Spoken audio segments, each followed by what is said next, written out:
ഒരു സിസ്റ്റം ഇല്ലാത്തൊരവസ്ഥയിലേക്ക് വന്നു.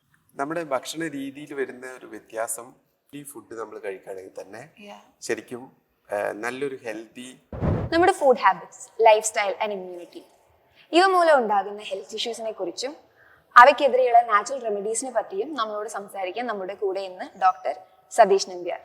Hi doctor. ഇപ്പോൾ നമ്മുടെ ഫുഡ് ഹാബിറ്റ്സ് കൊണ്ടാണ് ഇമ്മ്യൂണിറ്റി കുറയുന്നതെന്ന് ഡോക്ടർ പറഞ്ഞു.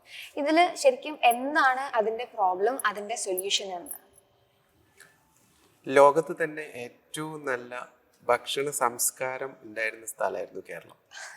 ഇന്ന് നമ്മുടെ സംസ്കാരം മാറി ഒരു ശൈലി, കംപ്ലീറ്റ്ലി ഒരു സിസ്റ്റം ഇല്ലാത്തൊരവസ്ഥയിലേക്ക് വന്നു. ഭക്ഷണ രീതി, അസമയത്തുള്ള ഭക്ഷണം കഴിക്കുന്നത്, അതുപോലെ തന്നെ അൺവാണ്ടഡ് ആയിട്ടുള്ള ഒരുപാട് ഫുഡ്സ്, പിന്നെ അതുപോലെ തന്നെ കാർബോഹൈഡ്രേറ്റ് റിച്ച്, ഫാറ്റ് റിച്ച് ആയിട്ടുള്ള ഫുഡ് എന്താണ് നമ്മൾ കഴിക്കുന്നതെന്നുള്ള ബോധം ഇല്ലാത്തതാണ് ഓരോ വ്യക്തികൾക്കും അവർക്ക് ഉണ്ടാവാൻ ബുദ്ധിമുട്ട് വന്നത്.